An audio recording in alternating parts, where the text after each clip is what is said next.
जय हिंद। चलिए आज के सवाल पर आते हैं। सवाल है, राजगामी संपत्ति से आप क्या समझते हैं और किस तारीख से नई संहिता की धारा 59 के अधीन किसी ग्राम पंचायत या स्थानीय प्राधिकरण में कोई भूमि निहित होती है? या इंग्लिश में कहें तो what do you mean by escheat and when would the said land be deemed to have been vested in the gram panchayat और local authority U/59 of the new code? ये सवाल भूमि कानूनों से जुड़ा एक बहुत ही अहम सवाल है, तो चलिए इसे एकदम आसान भाषा में समझते हैं। तो ये राजगामी संपत्ति या जिसे इंग्लिश में एस्चीट कहते हैं, आखिर है क्या चीज़? देखिए, इसका मतलब बहुत सीधा सा है। जब किसी ज़मीन के मालिक मतलब भूमिधर या आसामी की मौत हो जाती है और उनका कोई कानूनी वारिस, कोई उत्तराधिकारी नहीं मिलता, तो वो ज़मीन वापस सरकार की हो जाती है। उत्तर प्रदेश राजस्व संहिता की धारा 115, जो कि 11 फरवरी 2016 से लागू है, इसी बारे में बात करती है। इसी पूरी प्रक्रिया को एस्चीट कहा जाता है। तो ठीक है, सरकार को पता चल गया कि एक जमीन लावारिस है। अब आगे क्या वो बस जाकर उस पर कब्जा कर लेते हैं? नहीं, बिल्कुल नहीं। इसके लिए एक पूरी प्रशासनिक प्रक्रिया, एक पूरा एडमिनिस्ट्रेटिव प्रोसेस बनाया गया है। चलिए देखते हैं कि यह प्रोसेस काम कैसे करता है। तो देखिए, सबसे पहला काम होता है उप जिलाधिकारी यानी एसडीएम का। जैसे ही उन्हें पता चलता है कि किसी भूमि मालिक की मृत्यु बिना किसी वारिस के हो गई है, वो फौरन उस जमीन पर कब्जा कर लेते हैं। लेकिन इसका यह मतलब नहीं कि जमीन अब ऐसे ही खाली पड़ी रहेगी। नहीं, एसडीएम उस भूमि को एक कृषि वर्ष के लिए पट्टे पर मतलब लीज पर दे सकते हैं। इससे फायदा यह होता है कि जमीन का सही इस्तेमाल भी होता रहता है और सरकार को थोड़ा रेवेन्यू भी आ जाता है। अच्छा, तो सरकार ने जमीन अपने पास ले ली, पर सोचिए अगर कुछ समय बाद कोई व्यक्ति सामने आता है और कहता है, अरे ये जमीन तो मेरे परदादा की है, मैं इसका असली वारिस हूं, तब क्या होगा? घबराने की बात नहीं है। कानून ने ऐसी सिचुएशन के लिए भी एक पूरा प्रोसेस और कुछ डेडलाइंस तय की हैं। यहाँ पे ना समय का ध्यान रखना बहुत जरूरी है। जिस दिन एसडीएम जमीन पर कब्जा करते हैं, उस तारीख से ठीक 3 साल के अंदर कोई भी व्यक्ति जो खुद को वारिस मानता है, वो अपना दावा पेश कर सकता है।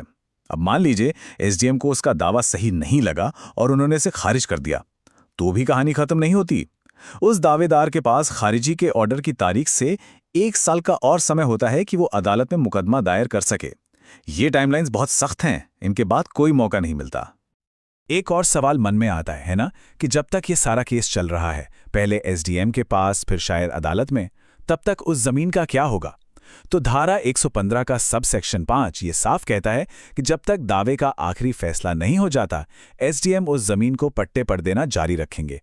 ये एक बहुत ही प्रैक्टिकल नियम है ताकि कानूनी प्रक्रिया के दौरान जमीन बेकार न पड़ी रहे। अब आते हैं उस आखिरी स्टेज पर। वो कौन सी स्थितियां हैं जब जमीन हमेशा के लिए ग्राम पंचायत या जो भी लोकल अथॉरिटी है उसकी हो जाती है? चलिए इसे समझते हैं। तो देखिए, जमीन के स्थायी रूप से सरकार के पास जाने के 3 मेन सिनेरियो बनते हैं। पहला, अगर कब्जे के बाद पूरे 3 साल निकल गए और कोई दावेदार सामने ही नहीं आया, तो जैसे ही 3 साल खत्म होंगे, जमीन ग्राम पंचायत की हो जाएगी। दूसरा सिनेरियो, मान लीजिए कोई दावा करने आया पर एसडीएम ने उसका दावा खारिज कर दिया और उस व्यक्ति ने 1 साल के अंदर अदालत में केस भी फाइल नहीं किया, तो वो 1 साल खत्म होते ही जमीन ग्राम पंचायत की हो जाएगी। और तीसरा, अगर दावेदार अदालत गया लेकिन वहां भी केस हार गया, तो जिस दिन अदालत अपना अंतिम फैसला सुनाएगी, उसी दिन से वो जमीन ग्राम पंचायत के नाम हो जाएगी। अभी तक तो हम ये बात कर रहे थे कि दावा खारिज हो जाए या केस हार जाए तो क्या होगा, लेकिन अगर दावेदार केस जीत जाए तो? अगर वो ये साबित कर दे कि वही असली वारिस है, तो उसे क्या-क्या अधिकार मिलते हैं? देखिए, धारा 115 का सब सेक्शन 7 कहता है कि अगर कोई दावेदार सफल होता है तो ये उसके लिए एक बहुत बड़ी जीत है।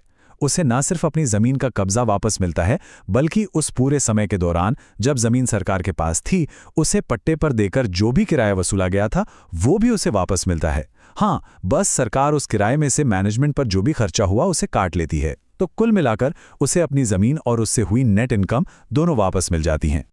तो ये थी राजगामी संपत्ति यानी ईस्ट-छीट की पूरी कहानी और उससे जुड़ी प्रक्रिया, जैसा कि उत्तर प्रदेश राजस्व संहिता की धारा 115 में बताया गया है।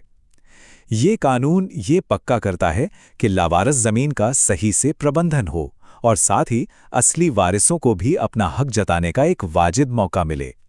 अगर आपको ये विश्लेषण उपयोगी लगा तो इस वीडियो को लाइक करें और ऐसे ही और कानूनी विश्लेषणों के लिए हमारे चैनल को सब्सक्राइब करें। जय हिंद।